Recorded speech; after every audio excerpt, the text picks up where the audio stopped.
నమస్కారం. ఘంటారావానికి స్వాగతం. ముందుగా ప్రధానాంశాలు. 50,65,000 కోట్లతో కేంద్ర బడ్జెట్. 6 విభాగాల్లో సంస్కరణలకు శ్రీకారం.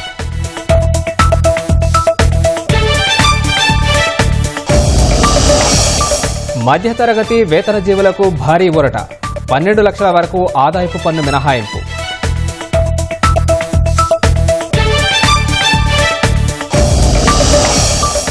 రక్షణ రంగానికి 4,91,000 కోట్లు. వ్యవసాయం అనుబంధాలకు 1,71,000 కోట్ల కేటాయింపు.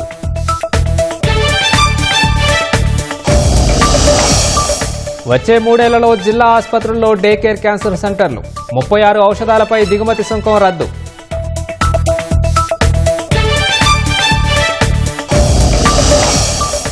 ₹140 కోట్ల ప్రజల ఆశలు నెరవేర్చే బడ్జెట్ అన్న ప్రధాని. ఆత్మనిర్భర్ భారత్ను మరింత బలోపేతం చేస్తుందని వెల్లడి.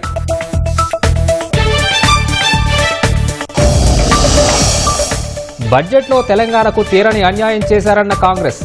జాతీయ పార్టీలు రాష్ట్ర ప్రయోజనాలను కాపాడలేవని బీఆర్ఎస్ విమర్శ.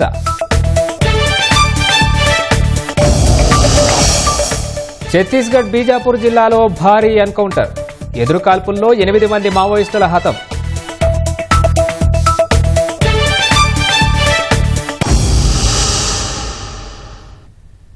ప్రపంచవ్యాప్తంగా ఆర్థిక మందగమన పరిస్థితులు నెలకొన్న వేళ దేశ వృద్ధి రేటును ఉరకలు పెట్టించేలా 2025-26 బడ్జెట్ను కేంద్రం రూపొందించింది. దేశ ఆర్థిక వ్యవస్థలో ద్రవ్య లభ్యత పెంచేలా మధ్యతరగతిపై వరాల జల్లు కురిపించింది. వేతన జీవులకు భారీ ఊరట కలిగిస్తూ 12 లక్షల వరకు ఆదాయపు పన్ను మినహాయింపునిచ్చింది. పెట్టుబడులు, ఎగుమతి, దిగుమతుల విషయంలో కొత్త తరం సంస్కరణలకు శ్రీకారం చుట్టింది. పన్ను చట్టాలను సరళీకరించడం సహా వికసిత్ భారత్ లక్ష్యంగా సంక్షేమానికి పెద్దపీట వేసింది. వ్యవసాయ రంగానికి ఊతమిచ్చేలా పంట ఉత్పాదకతను పెంపొందించేందుకు 6 కొత్త పథకాలను ప్రకటించింది.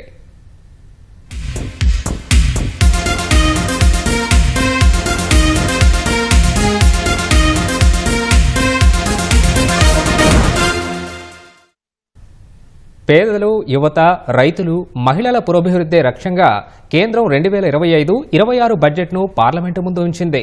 వికసిత్ భారత్ దిశగా సంస్కరణలు కొనసాగిస్తామని చెబుతూనే సంక్షేమానికి పెద్దపీట వేసింది. ఎవరూ ఊహించని విధంగా తొలిసారి వేతన జీవులకు భారీ ఊరట కల్పించింది. 12 లక్షల వరకు ఆదాయపు పన్ను మినహాయింపులు కల్పించడం ద్వారా ద్రవ్య లభ్యతను పెంచి ప్రజల కొనుగోలు శక్తిని పెంచేందుకు చర్యలు చేపట్టింది. ఇది దేశ ఆర్థిక వృద్ధికి దోహదం చేస్తుందని తెలిపింది. దేశమంటే మట్టి కాదోయ్, దేశమంటే మనుషులోయ్ అన్న గురజాడ మాటలతో బడ్జెట్ ప్రసంగం ప్రారంభించిన ఆర్థిక మంత్రి నిర్మలా సీతారామన్ మొత్తం 50 లక్షల కోట్లతో పద్దును ప్రతిపాదించారు.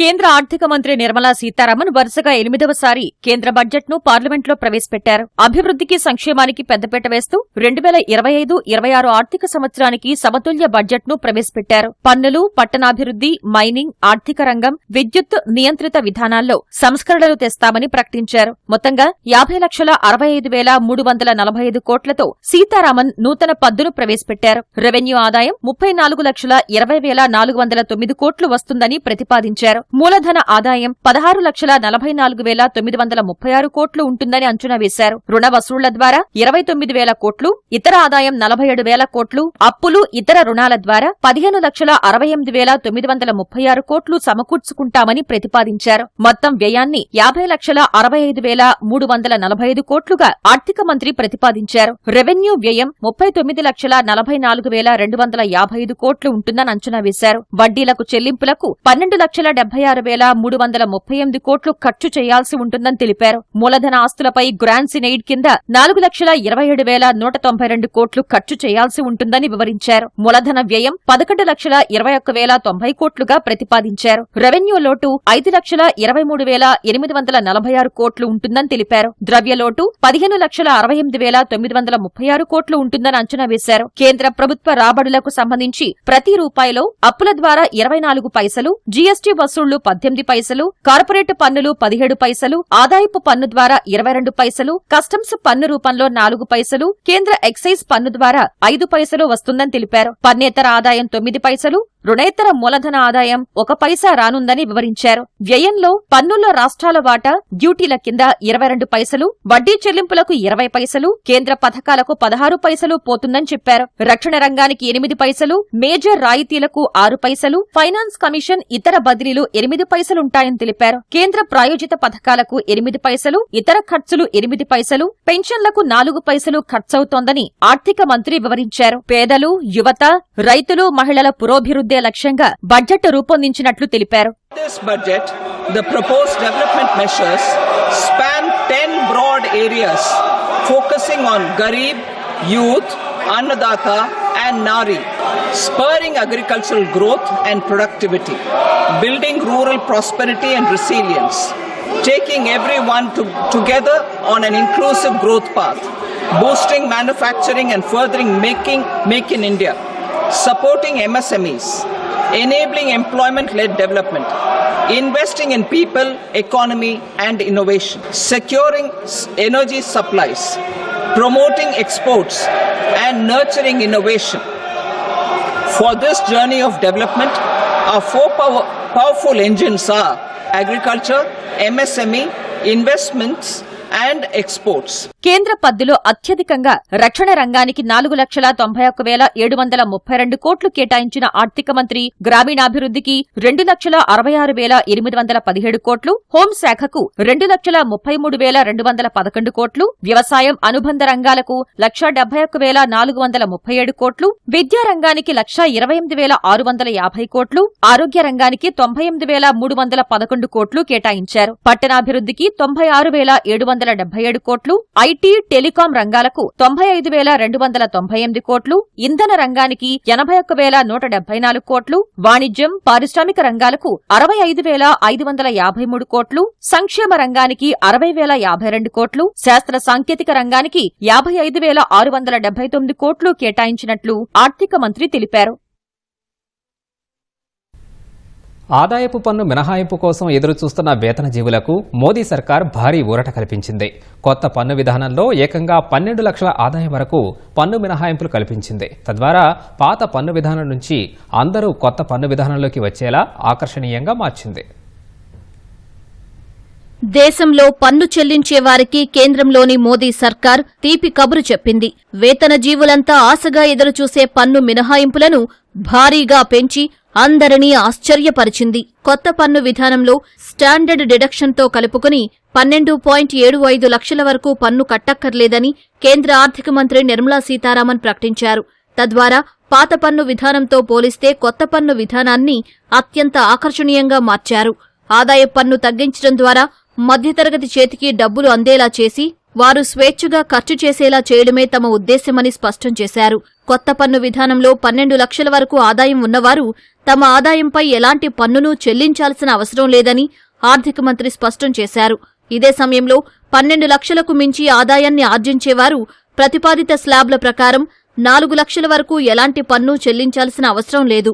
తర్వాత 4 నుంచి 8 లక్షల ఆదాయంపై 5% పన్ను చెల్లించాల్సి ఉంటుంది.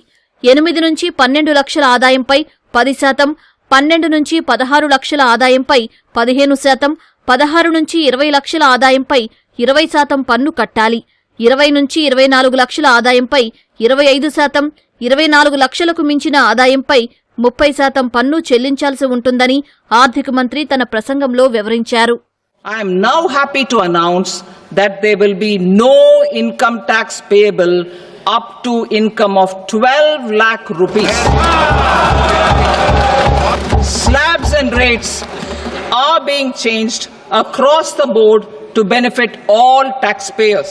A taxpayer in the new regime with an income of 12 lakh rupees will get a benefit of 80,000 rupees in tax, which is 100% of tax payable as per the existing rates. A person having income of 18 lakh rupees will get a benefit of 70,000 rupees in tax. That is 30% of tax payable as per existing rates.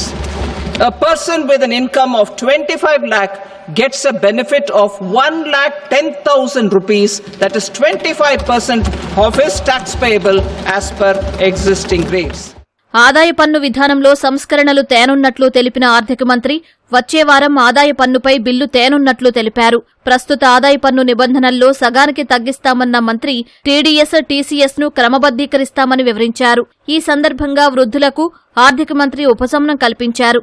Senior citizens కు వడ్డీపై వచ్చే ఆదాయంపై TDS పరిమితిని 50,000 నుంచి 1,00,000కు పెంచుతున్నట్లు ప్రకటించారు.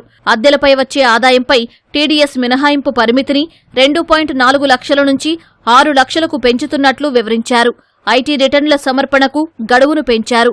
ఏదైనా మదింపు సంవత్సరానికి updated రిటర్నులు సమర్పించేందుకు ప్రస్తుతం ఉన్న 2 ఏళ్ల కాల పరిమితిని 4 ఏళ్లకు పెంచుతున్నట్లు సీతారామన్ తెలిపారు. ఉన్నత విద్య కోసం తీసుకునే రుణాలకు టీసీఎస్ ను మినహాయిస్తున్నట్లు వెల్లడించారు. కేంద్రం ప్రవేశపెట్టిన బడ్జెట్లో పలు వస్తువులపై కస్టమ్స్ డ్యూటీ తగ్గించడం, పెంచడం వంటి ప్రతిపాదనలతో మార్కెట్లో ఆయా వస్తువుల ధరలపై ప్రభావం పడనుంది. ఈసారి బడ్జెట్లో కొన్ని రకాల వస్తువులకు దిగుమతి సుంకం నుంచి కేంద్రం మినహాయించింది. ప్రాణరక్షక ఔషధాల నుంచి వెట్ బ్లూ లెదర్, లిథియం బ్యాటరీల వరకు పలు రకాల వస్తువులపై కస్టమ్స్ డ్యూటీని కేంద్రం పూర్తిగా మినహాయించింది. 2025-26 కేంద్ర బడ్జెట్లో ఆర్థిక మంత్రి నిర్మలా సీతారామన్ కస్టమ్స్ సుంకాల్లో భారీగా కోతలు ప్రకటించడంతో క్యాన్సర్, అరుదైన వ్యాధులకు సంబంధించిన ఔషధాలు, ప్రీమియం కార్లు, మోటార్ సైకిళ్లు వంటి వాటి ధరలు తగ్గనున్నాయి. క్యాన్సర్ రోగులకు ఉపశమనం కలిగిస్తూ క్యాన్సర్, అరుదైన వ్యాధులకు సంబంధించిన 36 ఔషధాలపై కస్టమ్స్ సుంకాన్ని కేంద్రం మినహాయించింది. మరో 37 ఔషధాలపై కూడా దిగుమతి సుంకాన్ని మినహాయించింది. వాటితో పాటు లిస్ట్ 3లో ఉన్న 6 రకాల ఔషధాలపై దిగుమతి సుంకాన్ని రద్దు చేసింది. ఔషధాలకు అవసరమైన బల్క్ డ్రగ్స్ దిగుమతులపై సుంకం రద్దు చేసింది.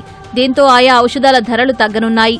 Cobalt, lead, zinc, lithium ion battery, మరో 12 క్లిష్టమైన ఖనిజాలపై ప్రాథమిక దిగుమతి సుంకాన్ని రద్దు చేయడంతో వాటి ధరలు తగ్గనున్నాయి. ఈవీ బ్యాటరీల తయారీ కోసం వాడే 35 వస్తువులు, మొబైల్ ఫోన్ బ్యాటరీ తయారీ కోసం వాడే 28 వస్తువులపై కస్టమ్స్ సుంకాన్ని మినహాయించింది. Headsets, microphones, USB cable, cellular mobile ఫోన్ల తయారీకి కావలసిన ముడి పదార్థాలపై సుంకాన్ని రద్దు చేసింది. ఎల్ఈడీ, ఎల్సీడీ టీవీల తయారీకి కావలసిన సీఓఎఫ్, పీసీబీఏ, గ్లాస్ బోర్డు వంటి విడి భాగాలపై సుంకాన్ని రద్దు చేసినందున వాటి ధరలు తగ్గనున్నాయి. నౌకల తయారీకి అవసరమైన ముడి సరుకులపై దిగుమతి సుంకాన్ని 10 ఏళ్ల పాటు మినహాయింపు ఇచ్చారు. చేపల పాశ్చరీపై ప్రాథమిక కస్టమ్స్ డ్యూటీని 30% నుంచి 5%కి తగ్గించాలని కేంద్రం నిర్ణయించింది. వెట్ బ్లూ లెదర్ ను బేసిక్ కస్టమ్స్ డ్యూటీ నుంచి పూర్తిగా మినహాయించినందున లెదర్ బూట్లు, బెల్టులు, జాకెట్ల ధరలు తగ్గనున్నాయి. ఆహార పదార్థాలు, శీతల పానీయాల ఉత్పత్తిలో వినియోగించే సింథటిక్ ఫ్లేవరింగ్ పదార్థాలపై సుంకాన్ని 100% నుంచి 20%కి తగ్గించారు. దీంతో ఆహార పరిశ్రమలో వాడే ముడి పదార్థాల ధరలు తగ్గనున్నాయి. ఎలక్ట్రానిక్ ఉత్పత్తుల్లో ఉపయోగించే ఓపెన్ సెల్స్, ఇతర పరికరాల బేసిక్ కస్టమ్స్ సుంకాన్ని 5%కి తగ్గించారు. వాటితో పాటు దిగుమతి చేసుకునే ఖరీదైన కార్లు, దిగుమతి చేసుకునే ఖరీదైన మోటార్ సైకిళ్లు, దిగుమతి చేసుకునే వ్యాన్లు, బస్సుల ధరలు తగ్గనున్నాయి. ఎలక్ట్రానిక్ బొమ్మల విడిభాగాలు, ఆభరణాలు, స్వర్ణకారుల ఉత్పత్తుల ధరలు తగ్గనున్నాయి.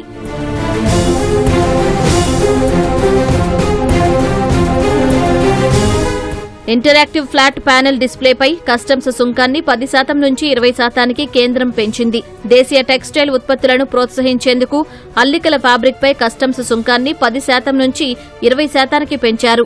స్మార్ట్ మీటర్లు, సోలార్ బ్యాటరీలు, దిగుమతి చేసుకునే పాదరక్షలు, దిగుమతి చేసుకునే కొవ్వొత్తులు, దిగుమతి చేసుకునే విలాస పడవలు, పాలీవినైల్ క్లోరైడ్ ఉత్పత్తుల ధరలు పెరగనున్నాయి. 12 లక్షల రూపాయల్లోపు వార్షిక ఆదాయం కలిగిన వారికి ఆదాయపు పన్ను మినహాయింపు మధ్యతరగతికి, వేతన జీవులకు భారీగా లబ్ధి చేకూరుస్తుందని ప్రధాని మోదీ అన్నారు. 2025-26 సంవత్సరం కోసం ప్రవేశపెట్టిన ఈ బడ్జెట్ ప్రజల బడ్జెట్, సంస్కరణల బడ్జెట్ అని వ్యాఖ్యానించారు. ప్రతి భారతీయుడి కలను నెరవేర్చే ఈ పద్దు 140 కోట్ల మంది ప్రజల ఆకాంక్షలను ప్రతిబింబిస్తోందన్నారు.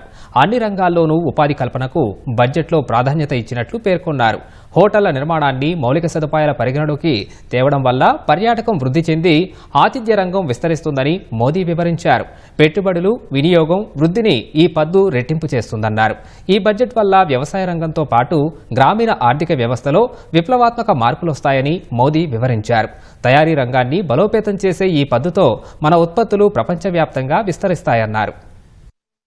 बजट में 12 लाख रुपए तक की आय को टैक्स से मुक्त कर दिया गया। सभी आय वर्ग के लोगों के लिए टैक्स में भी कमी की गई है। इसका बहुत बड़ा फायदा हमारे मिडिल क्लास को, नौकरी पेशे करने वाले, इससे बहुत बड़ा लाभ होने, जो नए नए प्रोफेशन में आए, जिनको नए नए जॉब मिले हैं, इनकम टैक्स की ये मुक्ति उनके लिए एक बहुत बड़ा अवसर बन जाएगी। बजट का फोकस इस बात पर रहता है कि सरकार का खजाना कैसे भरेगा, लेकिन ये बजट देश के नागरिकों की जेब कैसे भरेगी, देश के नागरिकों की बचत कैसे बढ़ेगी और देश के नागरिक विकास के भागीदार कैसे बनेंगे। इस बजट में रिफॉर्म की दिशा में महत्वपूर्ण कदम उठाए गए हैं। न्यूक्लियर एनर्जी में प्राइवेट सेक्टर को बढ़ावा देने का निर्णय बहुत ही ऐतिहासिक है। ये आने वाले समय में सिविल न्यूक्लियर एनर्जी का बड़ा योगदान देश के विकास में सुनिश्चित करेगा। కేంద్ర ప్రభుత్వ బడ్జెట్ వికసిత్ భారత్ లక్ష్యానికి అనుగుణంగా వేసిన మొదటి అడుగు అని కేంద్ర మంత్రి కిషన్ రెడ్డి స్పష్టం చేశారు. బడ్జెట్ కేటాయింపుల్లో తెలంగాణపై వివక్ష చూపారన్న విమర్శలను ఆయన ఖండించారు. కేంద్రం అమలు చేసే పథకాల్లో 95% తెలంగాణకు భాగస్వామ్యం ఉంటుందని తెలిపారు. ఎంఎస్ఎంఈలు, నిధులు, హీల్ ఇన్ ఇండియా, అమృత్ సహా అనేక పథకాల్లో తెలంగాణకు లబ్ధి చేకూరుతుందని కిషన్ రెడ్డి స్పష్టం చేశారు.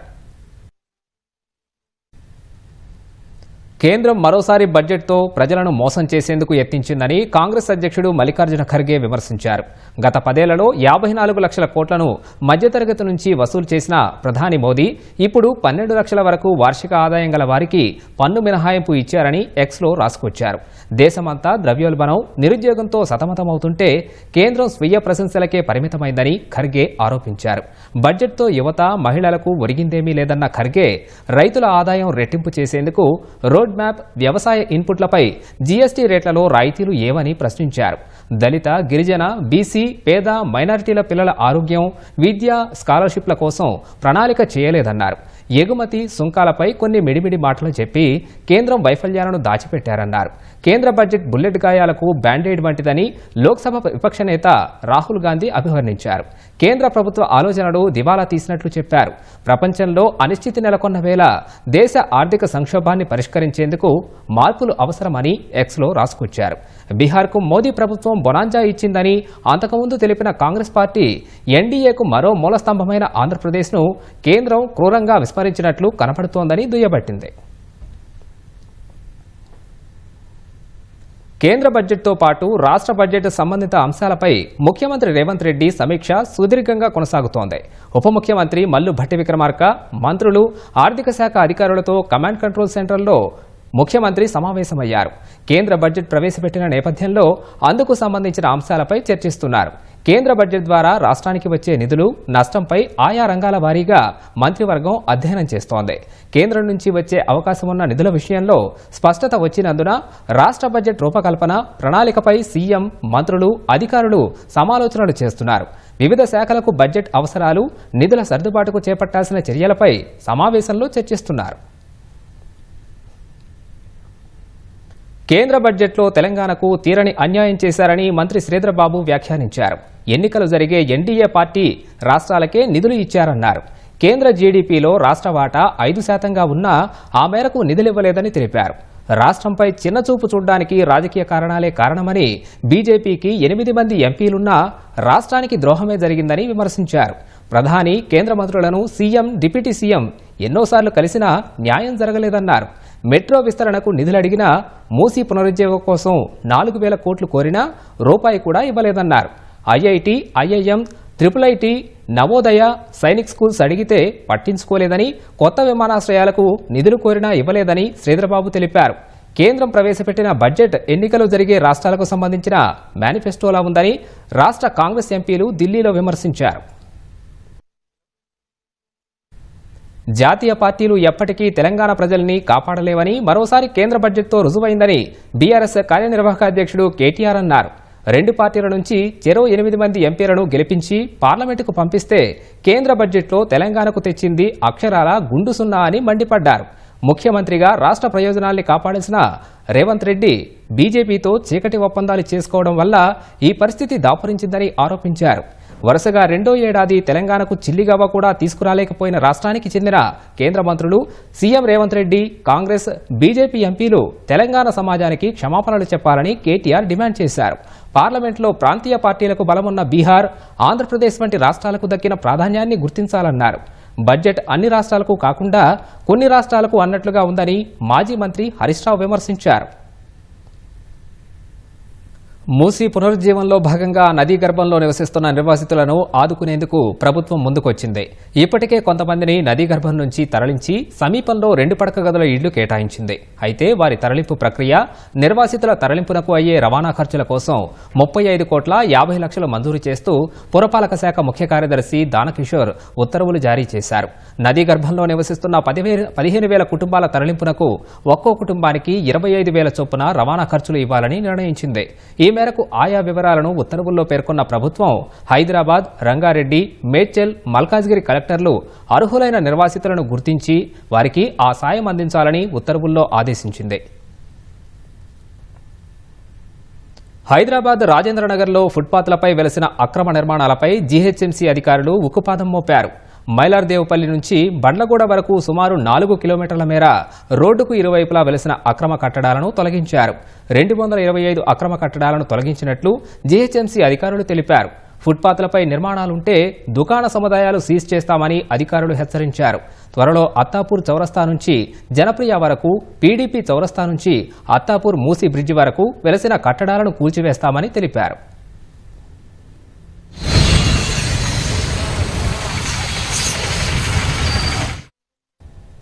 రహదారి, భవన నిర్మాణ పనుల్లో వేగం పెంచాలని రోడ్లు, భవనాల శాఖ మంత్రి కోమటిరెడ్డి వెంకటరెడ్డి అధికారులను ఆదేశించారు.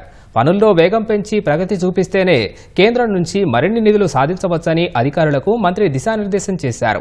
Pending CRIF, state roads, railway బ్రిడ్జిలు, బిల్డింగ్స్, ఇతర ప్రాజెక్ట్స్పై ఆర్ఎండ్బి చీఫ్ ఇంజనీర్లతో మంత్రి కోమటిరెడ్డి వెంకటరెడ్డి మంత్రుల నివాసంలో సమీక్షా సమావేశం నిర్వహించారు.